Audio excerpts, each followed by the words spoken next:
I'm David Frankel. I'd like to talk to you today about this picture, the picture of four people, four sons. They first appear in this very particular guise in an Haggadah published in 1695, but are commonly illustrated in earlier Haggadot, either printed or as illuminated manuscripts. The Haggadah is a complex book. It is used to frame and structure the family ritual meal at Passover to celebrate, commemorate and remember the Exodus from Egypt. The Seder meal is familiar whether it's from 600 or 700 years ago in Spain or in the lower picture 160 years ago in Italy. In that picture we see the paterfamilias with his Haggadah in front of him, and he's leading the service, the family domestic service, as through a series of different aspects, much of it related to questions and answers. The four sons, seen in our 1695 illustration, are four archetypal characters: the wise son, the wicked, the simple, and the son who does not know how to ask. And the concepts discussed by the rabbis are to do with how one should answer each of these character types, or perhaps people, or the same person at different ages. How should you explain to them the laws, the customs, and the meaning of the Exodus from Egypt and its significance? That particular image from 1695 was, along with many of the other illustrations in that particular printed edition, copied and recopied over the years. It was speedily adopted. Within a few decades, it was a common image, and we see here three early versions of it, and then some more recent ones. The same style, the same structure, the same significance. The 1695 Haggadah was a very influential one. The illustrations, not just those of the four sons, again copied and recopied over the next few hundred years. The illustrations themselves were a major selling point for this Haggadah, as explained on the title page. For after all, we have to realize that this was a commercial printing exercise. And he had explained that the Passover Haggadah had a commentary, but also had illustrations of the signs and wonders and the travels in the wilderness engraved on copper tablets. The illustrator, the engraver, Avraham bar Yaakov, is identified on the title page. Abraham ben Jacob, perhaps the way we'd more familiarly refer to him in English. Who was Abraham ben Jacob? We know about him from entries in a bibliography of Hebrew books published in the early 18th century. Here is described, in Latin of course in the original, but we can translate it as Abraham ben Jacob, a Swiss minister in the Rhineland, who converted to Judaism and lived in Amsterdam and prepared a map of Palestine with the city names in Hebrew. So Abraham ben Jacob had changed his religion, changed the place where he lived, and changed his profession. But Abraham ben Jacob was not particularly creative. He tended to use other people's work as a model, to copy directly, or to extract pieces from and to use as a base for his own pastiche. Much of the work that he used was that by Matthaus Merian, one of the most prolific, well-known engravers of the time. In particular, he used Matthaus Merian's Icones Biblicae, a book of illustrations of the Bible, a common type of illustrated Bible or illustrations of biblical scenes, was popular in Europe. His other main source for the illustrations in the Haggadah were again those by Merian, but published in Johann Gottfried's massive historical chronicle, which documented biblical and classical history and carried it through to the modern world of the time. So here we have the picture of the four sons we've already mentioned briefly. Let's see where they come from, because I think there's a different agenda going on here. They aren't randomly picked. Merian produced thousands of illustrations of people in every shape, size, gesture, costume. Why were these particular four characters picked out of that massive corpus and used to illustrate our wise, wicked, simple, and other son? We'll look at them each in turn. We start with the wicked son. Here, Abraham ben Jacob used as the base for his wicked son an Assyrian soldier fleeing from Jerusalem. Jerusalem had, of course, been besieged by Sennacherib's army, and then, following a plague, had to disperse. He's used this particular figure as a model, the wicked son, often and generally seen as an armed soldier rather than anything else. But apart from the Assyrian as a wicked enemy, I think there's also a link to another of Merian's illustrations. This illustration is in the Icones Biblicae. Merian himself reused many figures over and over again. Here we see a similar soldier. It's not the one exactly copied by Abraham ben Jacob, but this is a soldier associated with Absalom. Absalom, the son of David, who revolted against his father. Here, his hair caught in a tree.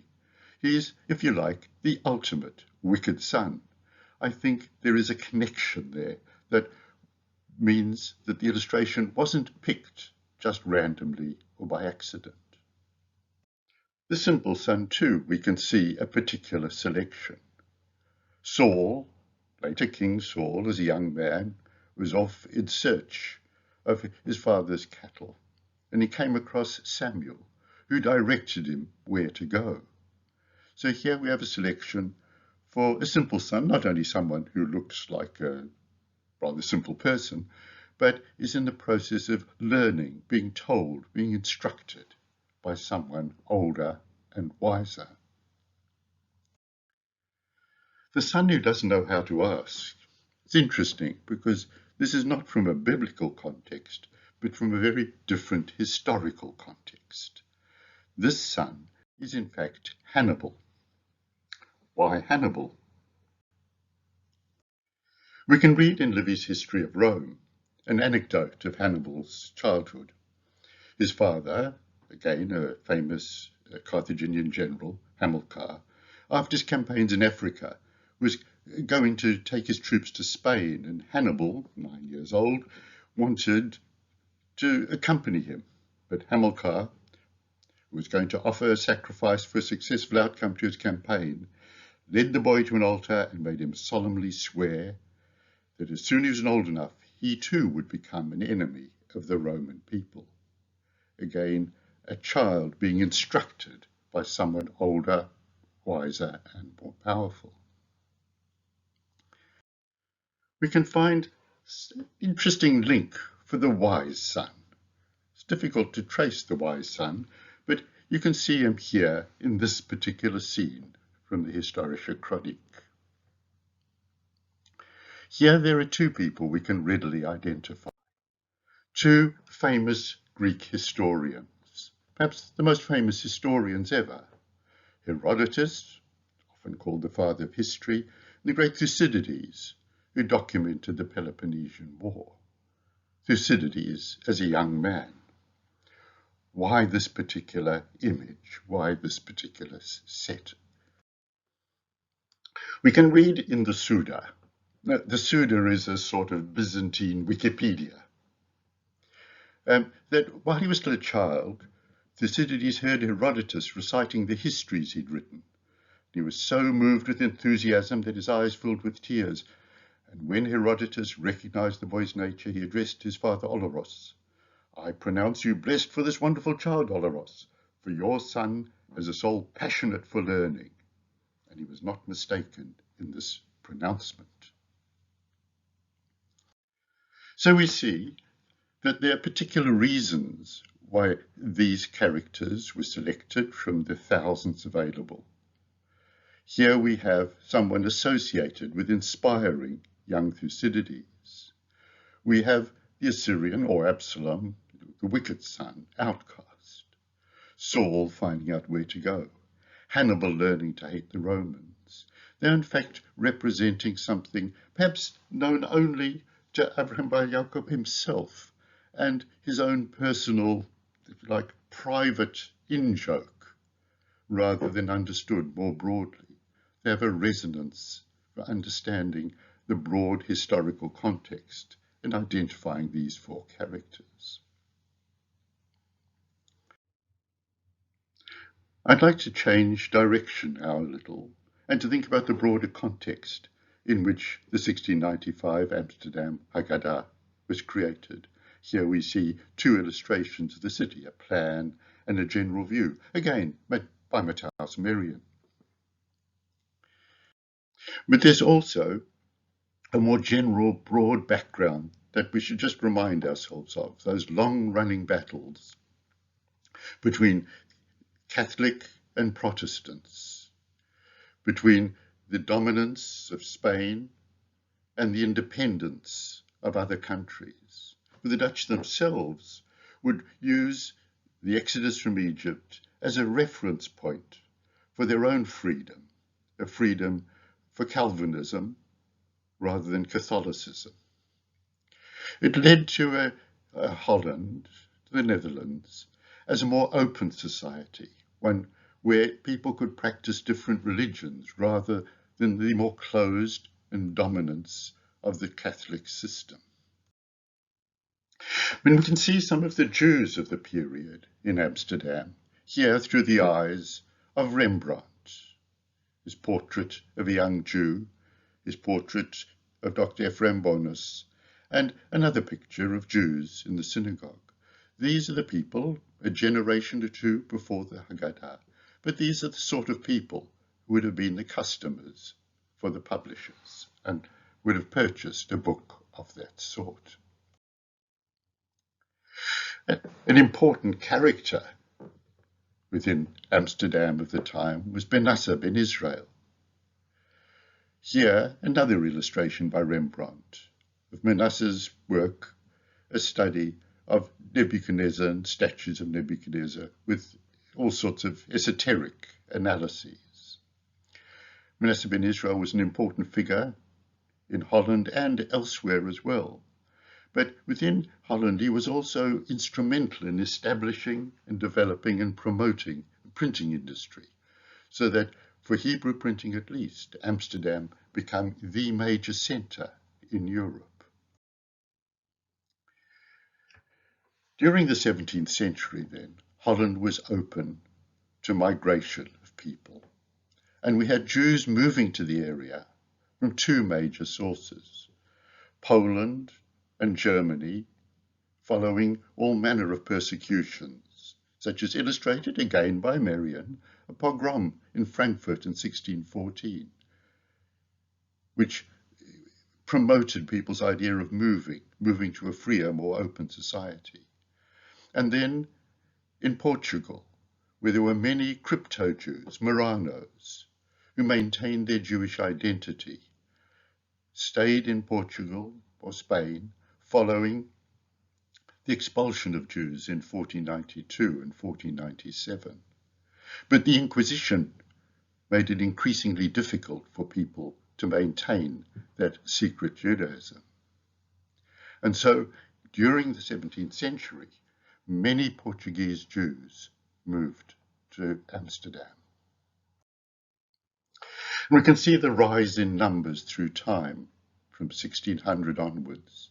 So by the time our Haggadah was produced in 1695, there were perhaps at least 6,000 Jews, fairly evenly divided between the Sephardic Jews coming from Portugal, the Ashkenazi Jews coming from Germany and Poland.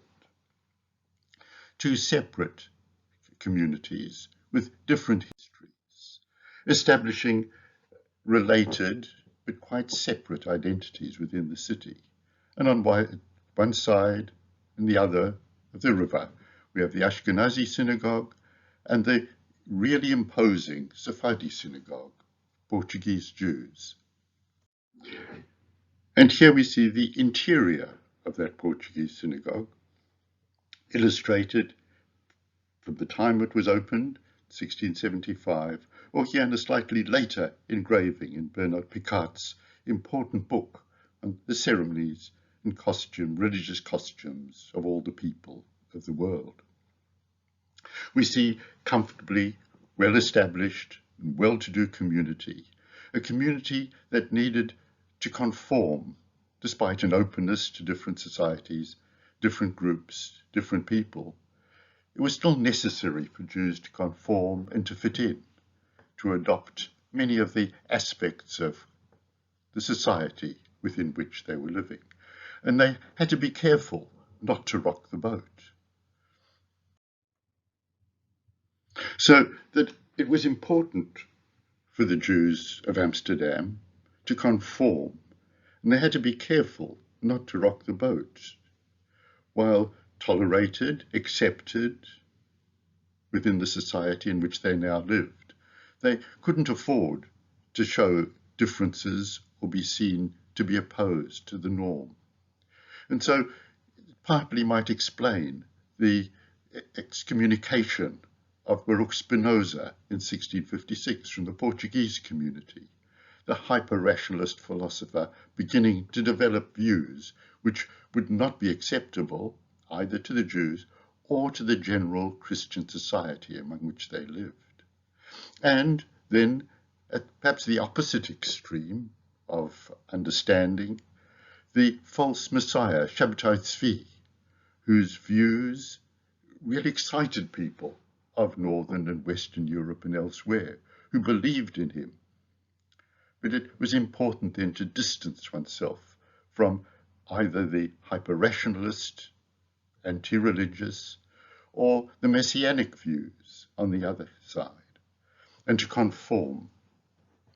But not only conform in the much more general and more public way, but also in adopting smaller scale activities, attitudes, and behaviors. So that we see the Jews of Amsterdam seeing and being part of a society, a very visually literate society, with an interest in pictures of biblical scenes, and so on, and to want their own equivalents, to match them, to be part of them, and to be part of the same general social, aesthetic, and visual society. And we see a catalogue of maps, towns, prints, and books, images of biblical scenes, many of them too derived from Marian, and then two of the other pictures from our 1695 Haggadah, all part of the same visual tradition. So too with maps.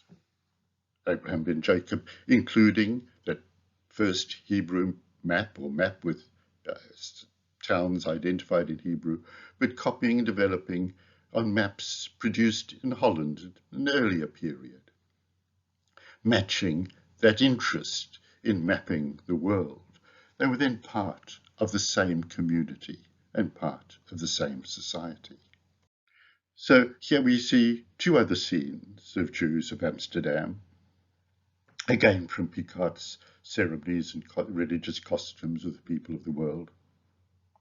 One, an Ashkenazi wedding, in this case taking place outdoors in the street with musicians. We see the bride and the groom. And the other, a more domestic internal scene of a Passover Seder. As an aside, we might Look again at that picture of the wedding, and here, as an aside, refer to Gluckel of Hamelin, that important woman in Western and Northern Europe, businesswoman, entrepreneur, matriarch, and diarist. In 1674, she was able to arrange the marriage of her eldest daughter, Zipporah, to Cosman Gompertz in Amsterdam, a wedding, as she describes in her diary, attended by various dignitaries, including Prince Frederick, his older brother Prince Elector Karl, Maurice of Nassau, and other titled personages and great lords. Here, the Jewish community was connected to and could meet and interact with the most important people of Amsterdam. Cosman Gompertz, his family, were perhaps the most leading family of Amsterdam. And he himself, a businessman, was also involved in the world of printing and publishing. And it's not impossible that he was partly responsible, maybe one of the consortium, who put together and arranged for the publication of our 1695 Haggadah. And so we can see in that other picture, the domestic scene of the family around the Seder table, that familiar scene. Each of the people at the table has in front of them their Haggadah, but judging from the size and as much as one can tell from that illustration, none of them, unfortunately, using our 1695 Haggadah or its second edition of 1712. They were not looking then at our picture of the four sons, but nevertheless, perhaps it was something they were familiar with, and something which has been familiar to Jews in many parts of the world for the last 300 years.